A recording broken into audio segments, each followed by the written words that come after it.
Jai Hind to all. Welcome back once again to your mathematics class. Today we are going to start with the 15th chapter of the NCERT book. The name is Visualizing Solid Shapes. So as you all can understand from the name only, which says visualization. So that means what we are going to study in this chapter is that how solids appears to us when we see them from different aspects. That is what we are going to discuss in this chapter. So before starting with the solid shapes, let us try to recapitulate the basic definitions of two-dimensional figures, and let us take certain examples of two-dimensional figures. So here we go. These certain examples of two-dimensional figures are, first of all, the definition: the figures which are drawn on paper and which have only length and breadth are called two-dimensional, that is also known as plane figures. So plane figures or two-dimensional figures are the ones which we draw with the help of a pen or pencil on a sheet of paper. Examples are, you know their names, so these are few examples, and all these are one of them. So let us try to see that which two-dimensional shape belongs to which name, or which shape is that. The first one is of course a rectangle, second one is a circle, third one is a triangle, fourth one is a square, and the fifth one is a quadrilateral. So you all can see that all these figures have only length and breadth. They doesn't have any depth. So these are few examples of two-dimensional figures. Moving on, we are now discuss the three-dimensional shapes, their definitions, and the examples of certain three-dimensional shapes. So the definition says a three-dimensional shape can be defined as a solid figure or an object or shape that has three dimensions. Three dimensions are length, width, and height. So if any solid figure or any object which has length, width, and height can be considered as a three-dimensional shape. Here are certain examples of three-dimensional shapes. First one, the next one, this is the next, and here it is. Now you all must be knowing their names. Let us see what we call them or their common names. The first one is a cube, second one is a cylinder, third one is a sphere, fourth one is a pyramid, and fifth one is a cone. All these objects have length, width, and height. Sometimes in some books you may find that height is replaced by the word depth, meaning same. So these are certain examples of three-dimensional shapes. Now we will talk more about their properties and what mathematical terms are associated with them. So here we will talk about faces, vertices, and edges. So before going to the depth that what actually they are in a solid, let us try to understand the basic definitions of these words, and then we will see certain examples for the same. So the first one is faces. So the definition says every individual flat surface of a solid is called its face. The next one is vertices. It is a point where two or more edges meets. And the third one is edges. So edges are the line segments which act as an interface between two faces, and that is called an edge. So from the definition, sometimes it is not very clear that what actually we are talking about. So for the same, we are going to take certain examples. So here is the first one. It's a cube. You can see the corner point where two lines, which are actually called as an edge, are meeting. So that corner point is known as vertex, whose plural is vertices. Next come to the face.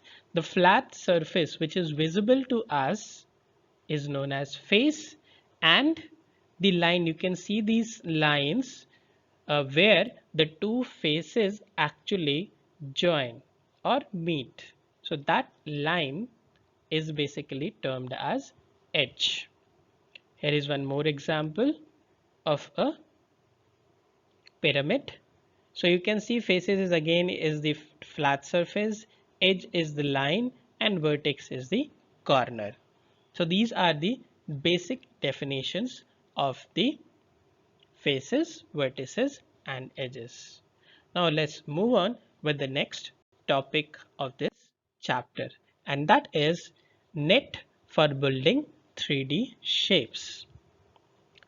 So the definition of the net is a short skeletal outline in 2D. That means something which can be drawn on a sheet of paper, which when folded results in a 3D shape. So basically, net of a 3D shape is something or called a drawing, you can say, which can be drawn on a sheet of paper, and then once we cut that particular part or drawing from that sheet of paper and fold it along their edges, we will get a 3D shape. For your example, I have taken over here a net of a cube. You can see the cube has 6 faces. So 1, 2, 3, 4. 4 faces you can see in a single row, and in the second block, one square is on the top and one is at the bottom. So altogether there are 6 faces in the skeleton.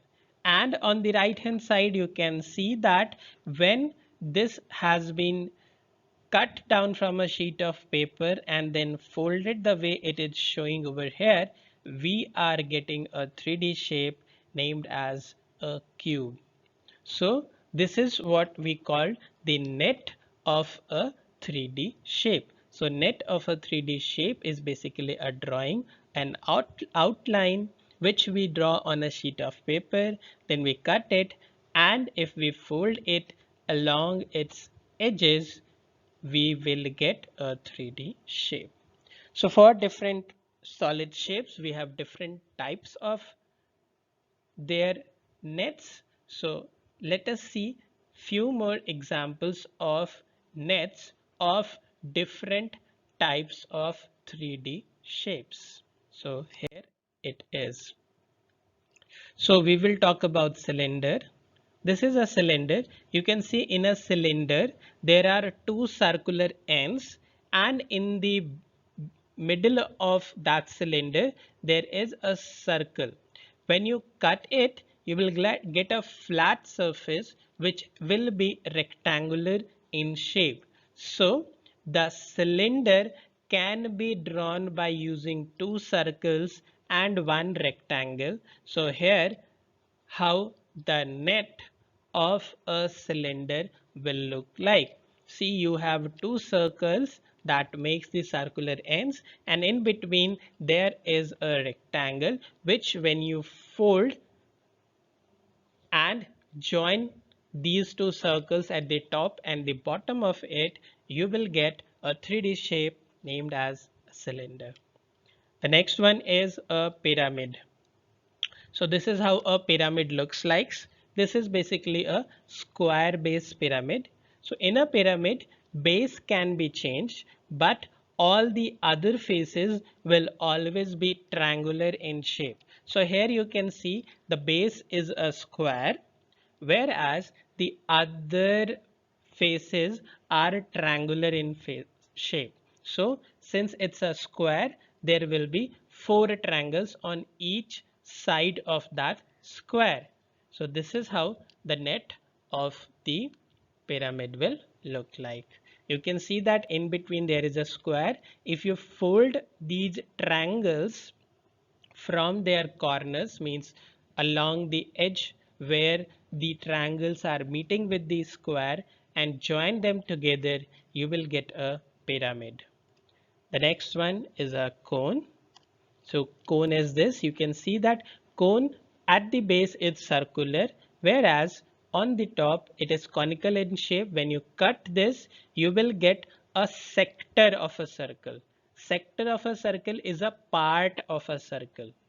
See how it looks like. This is how it is. You can see this is a part like a pizza slice. So this is called sector.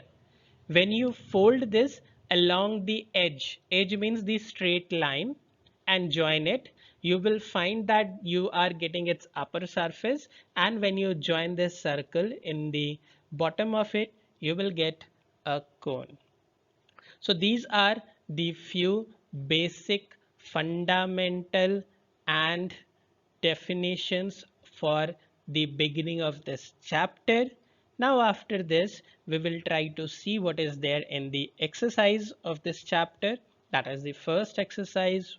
That means exercise 15.1. So we will begin with that. We will start with the exercise 15.1. First question.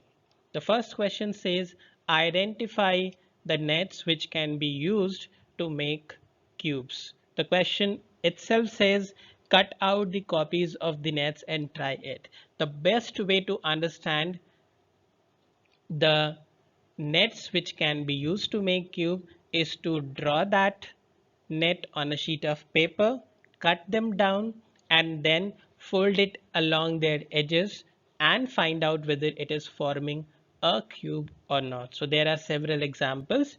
I have taken 2 of them. The first one is this one. So we need to find out whether with the help of this net, you can see there are 6 faces given over there, but they are joined in this manner. So we cannot cut them from any side. What we can do is we can fold them along their edges, and edges means, what I mean to say by saying edges are these points, this one, or this one, or this one. These all are the edges. So we can use them to fold. So let us see how it can be done. I have taken few examples for you. So this is the question.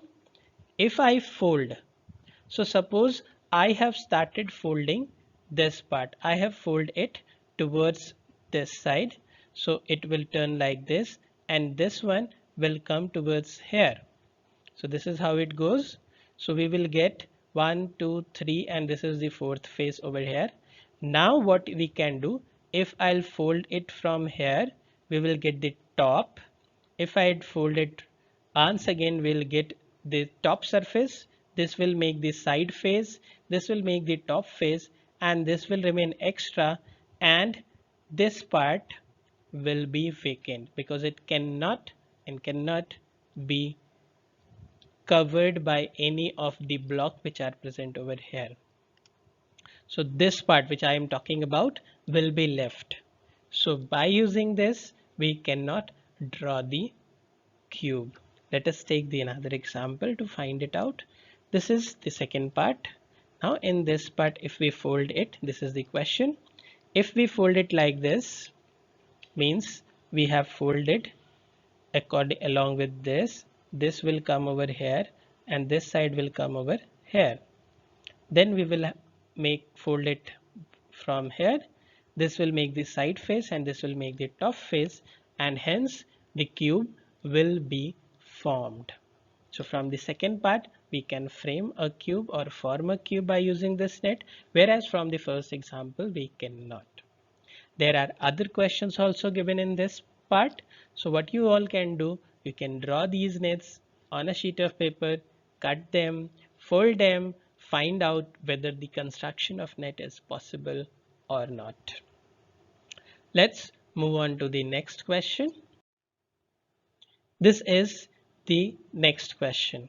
So here is how it will go. Dice are cubes with dots on each face. Opposite faces of a die always have a total of 7 dots on them. Here are two nets to make dice, that is cubes. The number inserted in each square indicate the number of dots in that box. Insert suitable numbers in the blanks, remembering that the number on the opposite faces should total to 7. We have studied in this exercise that opposite faces of a cube makes sum of 7. So we will see to it. But first of all, let's check whether cube is possible with this net or not. We will fold the yellow square and pink square. So you will get this figure. Now we will fold red square and you will get this figure. Again, we will fold from green square. With this, our cube has been created, and now we will see whether this will make a dice or not. So, watching this cube carefully, when we see red and black, they add up to 7. That is 4 plus 3 is 7. And when we see yellow and green, they add up to 7. 5 plus 2 is 7. Again, this blue, when it will be folded, it will make a pair with pink. So 6 plus 1 will give you 7 as well. Therefore, yes, first net will make a dice. So in this way, we check whether a dice can be constructed or not. Here we have the second net and we have to follow the same procedure. First of all, let's fold it. We will fold the pink square first of all. You can fold it in any way you like. It's just that you have to finally construct a cube out of it. After that, we will fold from yellow part as we have shown in the figure. Then we will fold from black. After that, we will fold from red like this. With this, we have almost completed our cube. We are not just connecting it so that we can show you background color, that is black. So when we will connect this blue in order to make the complete cube, its opposite side will be black. So blue is 4 and black is 3. So 4 plus 3 is 7. Again, yellow and red makes 7 because 1 plus 6 is 7. And green plus pink makes 7 because green is 5 and pink is 2. So in this way, our dice can be constructed using this net. So both net, that is first and second net, will make. Now with this, we come to the end of today's video. The other questions which are present in this exercise are for you all to practice at your home. So do them. If you have any queries, revert back to us. We'll meet in the next video with the next topic and with the next exercises. Till then, stay happy. Jai Hind, everyone.